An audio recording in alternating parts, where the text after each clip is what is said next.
Aujourd'hui, mon phénix s'appelle Alexia Chassagne. Sa première partie de vie, elle la définit elle-même comme l'itinéraire d'une enfant gâtée bourgeoise née dans le 92. Elle fait de brillantes études, un mariage parfait, une carrière dans la science, des enfants jeunes. Et pourtant, par 2 fois, Alexia échappe à la mort. À 39 ans, elle décide de changer de voie et reprend des études de commerce envers et contre l'avis de tous. Elle quitte le monde du salariat et fait une association malheureuse qui la laisse sans le sou avec des dettes colossales. Mais pour elle, l'échec est un mot qui n'existe pas. Son phénix est en marche.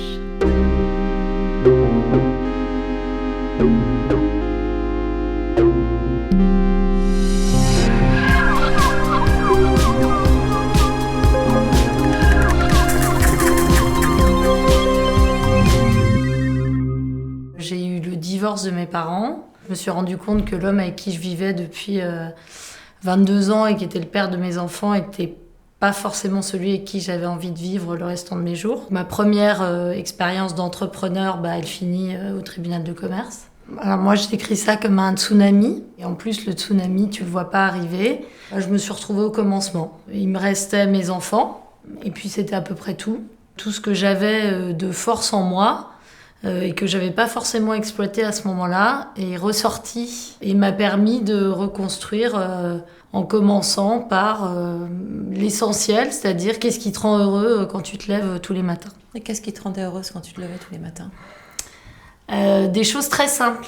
En fait, je me suis rendu compte que j'avais rempli ma vie jusque-là avec beaucoup de choses inutiles, beaucoup d'objets, beaucoup de relations. Finalement, je m'étais un peu éloignée de l'essentiel, qui est passer du temps avec tes enfants, passer des vrais moments avec les gens, pas des moments où tu parles de choses sans intérêt, mais plutôt des moments d'introspection. Est-ce que tu as été soutenue pendant toute cette période, ce tsunami ? J'ai quelques amies femmes qui m'ont tendu la main à des moments différents. Et puis, alors je veux dire, il y a quelqu'un qui m'a beaucoup aidée, c'est quand même moi-même. C'est-à-dire, je me suis quand même beaucoup aidée.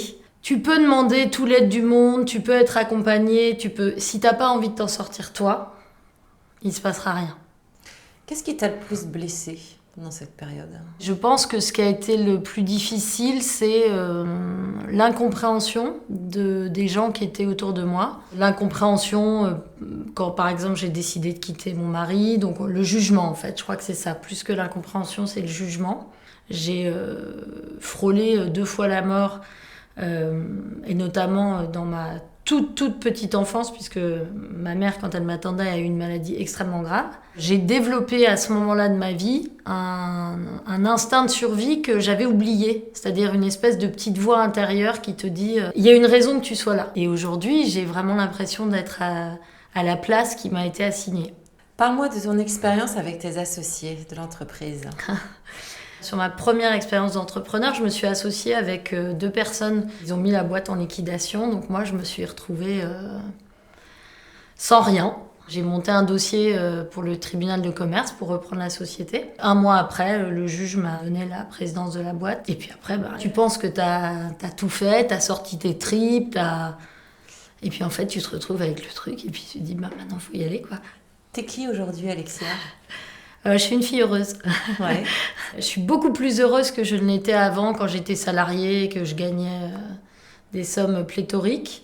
Parce que je pense que quand j'étais salariée, j'avais pas le sentiment que mon travail au quotidien avait un sens. Et là, aujourd'hui, je sais pourquoi je me lève tous les matins. Et je sais que je suis à ma juste place. Voilà. Donc, le but n'est pas que je meure riche. Le but, c'est vraiment d'arriver à faire une société dont on arrive tous à vivre, à gagner correctement notre vie, mais qui soit aussi juste et équilibrée dans sa façon de répartir l'argent qu'on gagne. On vit dans un monde qui est en pleine mutation et j'ai pas envie de faire dans ma société ce que moi j'ai vécu dans des très grands groupes où t'as des gens qui sont richissimes à plus savoir quoi faire de leur argent. Et puis, t'en as d'autres qui ont du mal à finir leur fin de mois. C'est pas ma conception de l'entrepreneuriat. Qu'est-ce que t'as appris sur toi-même ? J'ai appris beaucoup de choses. Mais j'ai appris que j'étais une fille bien. C'était pas gagné, j'avais été élevée comme un cheval de course. On avait un papa qui était très exigeant, donc ma sœur et moi, on était très dans la bagarre. On a fait des très très grandes études toutes les deux. On a toujours voulu lui prouver qu'on était les meilleurs. Et on s'est jamais posé la question de savoir si finalement c'était important ou pas d'être la meilleure. Et puis j'ai appris aussi que j'avais quand même une putain de force en moi. Et que du coup je pouvais déplacer des montagnes.